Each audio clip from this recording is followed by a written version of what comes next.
నమస్కారం అందరికి. Welcome back to Rajaboina box. ఈరోజు చేపల పులుసు ఎలా చేసుకున్నామో చూద్దాం.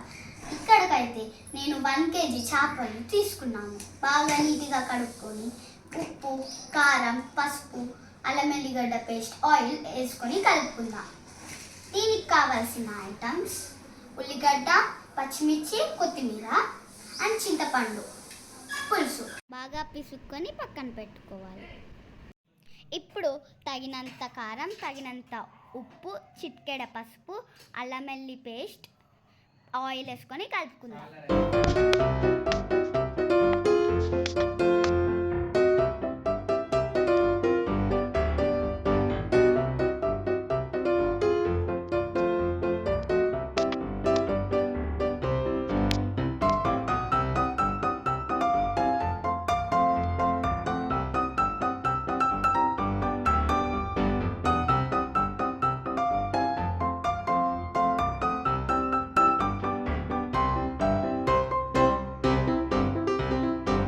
గిన్నె పెట్టుకొని నూనె వేసుకుందాం. 3 స్పూన్లు.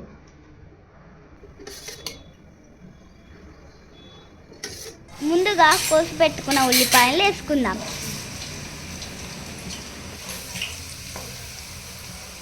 తర్వాత పచ్చిమిర్చి వేసుకుందాం. కలుపుకోవాలి. బాగా ఏగనియాలన్నమాట. ఉల్లిగడ్డ పేస్ట్ వేసుకోవాలి పచ్చివాసన పోవడానికి. కలుపుకుందాం. ఒక్కొక్క ముక్క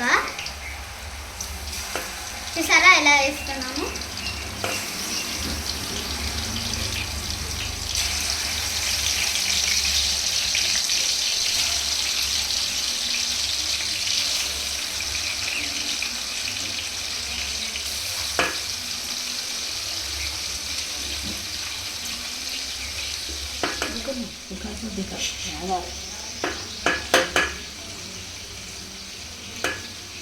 ఈ వేసాం కదా, కాసేపు ఉన్నాక తిరిగేసుకొని మళ్ళీ అటు సైడ్ కూడా నాన్న తిప్పుతుంది. ఎందుకంటే అటు ఇటు అయితే నాన్న తిడతారు.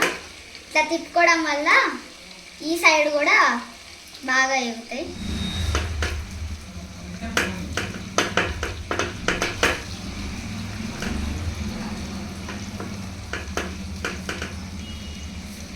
చింతపండు రసాన్ని పోసేసుకుందాం. చింతపండు రసం పోసినాక గరిటెతో కలపొద్దు, ఎందుకంటే విడివిడిగా అయిపోతాయి. మా నాన్నమ్మ కలిపినట్టు కలపాలి. ఇప్పుడు సన్న సెగలో ముక్కల్ని ఉడకనియాలి. మూత పెట్టి 5 నిమిషాలు ఉడకనియాలి. మళ్ళీ ఒకసారి కలుపుకోవాలి. తేలినాక కొంచెం గరం మసాలా వేసుకోవాలి. మసాలా వేసుకున్నాక నెక్స్ట్ మళ్ళీ కలుపుకోవాలి. ఇలా కలుపుకోవాలి. మనకి ఇట్లా బుడగలు వచ్చినాక కొంచెం కొత్తిమీర వేసుకొని దించేసుకోవాలి. ఇప్పుడైతే మన చేపల కూర రెడీ అయిపోయింది.